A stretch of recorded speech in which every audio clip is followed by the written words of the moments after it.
Okay, so Michael B. Jordan has announced that he's remaking a film that came out in 1991, which starred Pierce Brosnan, I believe. It was called The Thomas Crown Affair, and it was regarding like these dudes who would rob art museums for the art.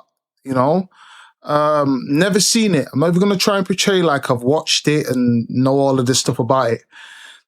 I've just been told that one of the themes in the film was regarding the love interest that was basically who falls in love with these art robbers.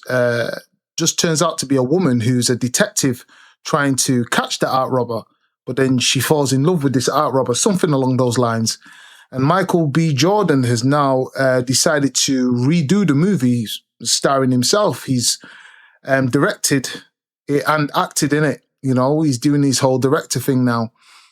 Um, as you know, there's always going to be backlash because there's a situation of originally a white character now being taken over by a black character. But there was always going to be that theme of people being upset with that. You know, I've said it time and time again on my channel. Human beings invest in things that they can see themselves in. When people watch these fictional movies, they still live through the character. And it's easier to live through a character when the character looks like you versus when the character doesn't look like you. So when it comes to this film, it's not as if it's someone like James Bond, you know. Pierce Brosnan was James Bond. He was in the very iconic GoldenEye. But look how many James Bond movies there've been, and there's never been a black James Bond. I don't want there to be a black James Bond. Keep him white. You know, I can't be bothered messing with the self-esteem of white folks just to have a person that looks like me there for what? Like black people, we don't need James Bond. Let white folks have that. You know, all of that conversation about turning him into a black man or a black woman. No, forget all that. 007's a white man as far as I'm concerned. But what's happened now is I'm not going to play the trailer due to, you know, YouTube copyright, whatever. But what Michael B. Jordan has stated in why he rebooted this, he said, "I didn't want a reboot. I wanted a reimagination. The first two films were okay. So there's two films. That's what I mean. There's two films. So there was a first and a sequel to this. The first two films were about rich white guys stealing for fun. That doesn't land today. Jordan told Variety, ours is more personal. The stakes are higher. Still got the fashion, romance. Okay, so this is more of a self-indulgence film from just what I got from just that description there. And I think what Michael B. Jordan is doing, he's tapping into that sex symbol type image. I think that's what he wants to do going forward. You know, he just recently won an Oscar from Sinners. Now he wants to be the sex symbol guy. He wants to be the black sex symbol, you know? I've said it time and time again, the five main black actors that ruled the 90s to 2000s, you know, and onwards were Denzel Washington, Samuel L. Jackson, Wesley Snipes, Morgan Freeman, and Will Smith. You know, if you want to put a sixth in there, Forrest Whitaker, you know, but those top five were the guys that pretty much were the face of black Hollywood. You know, Denzel Washington's been a sex symbol for black women. I remember growing up as a kid and all the black women, Denzel, you know, so I mean, you had Will Smith. He was a sex symbol up until the moment the situation happened that got exposed regarding Jada Pinkett Smith dating out. But you know, Wesley Snipes as well. He was always sleeping with a woman in his movies. You know, and those five actors I mentioned, six actors, let's be real, a lot of them are going into retirement, you know, they're like, not necessarily they're going into retirement, but they're at an age now where they're no longer young and flexible, you know, like that. Like Morgan Freeman's been old. He's been old from young, you know what I mean? And now you can see him when he's acting in certain things, you can see the age on him. He was old before, but he's older now. You know, Denzel Washington, he did a recent film, I forgot what it's called, where he's like some music producer and they tried to blacken his hair and make him look younger. It's just not working. Those guys, if they're going to take roles going forward, they're going to be older roles. It's not going to be like young, suave roles. So those guys are going into the seasoned mentorship type, I would assume, mentorship type roles when it comes to acting. You know, somebody who's mentoring the young, suave actor. And when it comes to like Michael B. Jordan, he's taken a spot of the new top 5. I would say the top 5 guys, if there isn't, is there even 5 of them? But you had Idris Elba, Damson Idris, Michael B. Jordan, and I think that other kid, Aaron Pierre, the guy that's about to star in the new Green Lantern series, and then I think they're going to bring him into the films. So that's 4. Yeah, a 5th one, I don't know off the top of my head. Someone that's had an impact to put himself in the top 5. But all we're getting is basically the original top 5 are now going into the retirement phase, you know, potentially last couple movies before they sit down and whatnot. And then you've now got the new top 5, and Michael B. Jordan is putting himself out there as that sex symbol. So, this is apparently the woman in question who's the detective, I believe, and she's going to be trying to find who's stealing all this art. And then he apparently falls in love with her. This apparently happened in the last movies with Pierce Brosnan and the other girl, who don't know the name of the lady.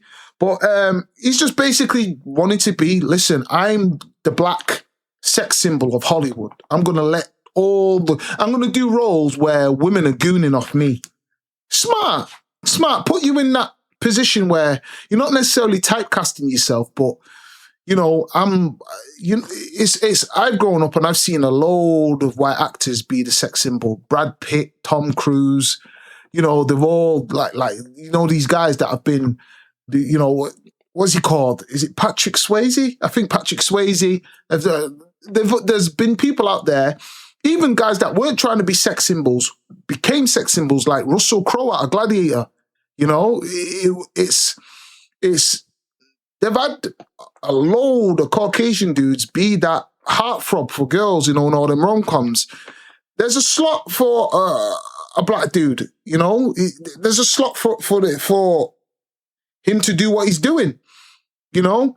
And there's not many black faces that are up there, yeah, outside of the original top 5 I've said, that are really smashing Hollywood. Again, Damson Idris.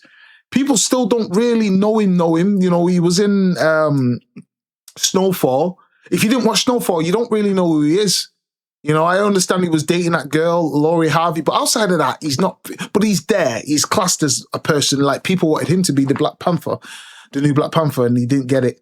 Aaron Pierre, again, another one. I've not really seen much on him, but he's done a few films, and now he's going to be the Green Lantern, so he's in something that's going to make him blockbuster, as long as he plays the role right and he gets the right, you know, scenes and whatnot. But as we know, this whole thing always brings backlash. You know, it's you've got people that are praising it, and then you've got people that are not. So you've got one person here that says exactly what we need, an accurate portrayal of more black people stealing shit. That really lands today. Totally reflects modern culture. Great job. So this person is being sarcastic, you know. Okay, and you've got one from Mary. Okay, so why not just recreate a newer and more original storytelling as well as a new title? This is just a remake, which is lazy. Nothing original at all. And yes, I think Pierce Brosnan and Rene Russo already did a fantastic job of this 1999 version. The thing is, what upsets me about comments like what she just said there, films are getting remade all the time. So what's an issue with this one being remade? Is it because it's now gone from a black guy to a white guy? Obviously. So it's now gone from a white guy to a black guy. Yeah, that's obviously the issue. But like, if you tried to explain this to this lady, it probably wouldn't resonate. Like, your issue isn't things being remade. Your issue is the imagery of the person has now been changed, but you're now trying to be upset with something being remade. Movies get remade all the time, you know. So it's just really, it's insecurity of, you know, somebody that's basically, he's not just the actor, he's the guy who's directing. So now that he's directing, he can pretty much make whatever he wants within reason. Obviously getting the funding or whatnot, but he's learning the business from a production stance, which is really, really smart. I don't know much about acting from an employment view. I love acting itself. Like, I pay attention to more. I'm more of when I watch a film, I like how things are being said more than what's really going on. But if he's learning it from a director standpoint, you're going to get what he wants to do. And he wants to show himself as a sex symbol in an action film, It is what it is. What happened to originality? Isn't this called plagiarism? Like, do you think that he didn't get the license to do this? Like, they just made it off a whim? But then again, this is X. People are just going to say random stuff, It says this, it's quoted him saying, "This doesn't land today. The entire premise of the two movies is that the two rich men steal committed robberies for fun." And then someone's written here, "We get it, Michael. You hate white people, but you're not doing a good job of representing black people when you're playing someone who steals stuff." Okay, someone's trying to crack jokes. It is what it is. You get the idea. There's always going to be people upset, but times are changing, When I was growing up, you had the top 5, like I said, top 5 black men, and they weren't exactly pumping out movies every second of the day. It was, you got a movie once in a while from them, and you appreciated that movie for what it was, especially from Denzel Washington. Everybody loved Denzel Washington. It didn't matter what racial background you were from. Denzel Washington didn't really even change his accent too much, because people were just so in love with the way he spoke. They were like, just do the role and just do you, And he's like, "Hey, yo, yes, yo, come here, yeah, you here now." Like, people loved the way he spoke. The same with Will Smith, amazing films. I Am Legend, I, Robot, Independence Day, Enemy of the State. These guys were doing amazing things, and we just want to see, now that they're retiring, there's a slot, that needs to be filled. What I will say is, it's always going to mess with people's self-esteem now, especially when you had, like, not to make it a race thing, but I try my best to not be ignorant, but just state the obvious. I've been on this planet for 3 decades now. We've never been portrayed as sex symbols in mass when it comes to movies. We've been portrayed as sex symbols in R&B, but outside of that, the black figure has always been the side character in a lot of these films, and the white guy's always been number one and the sex symbol. And I'm not saying we should be trying to replace anybody white, but what I do believe is we need to make it a little bit more fairer, But getting upset just because somebody's made a movie, like a movie that the majority of people didn't care about, it's not exactly James Bond. When they start touching James Bond and Superman, I get when you're upset, There was talk of Michael B. Jordan portraying Superman, but not Superman himself, Superman's cousin. Even people were upset about that. What? He's got a black cousin? But there was talk of people saying that they might try and make Michael B. Jordan Superman. I don't agree with that. I don't agree with, especially superheroes. People have invested way too much time in their superheroes to start changing the color of, these superheroes. Keep the white ones white and keep the black ones black. Because anyhow they change Blade to a Mexican or a Chinese dude, I'm going to feel the burn on that one, but nah, I'm only playing with you. I've said enough. There's always going to be drama, but it is what it is. But let me know what you guys think, yeah? Like and subscribe, and I'll see you on the next one, all right?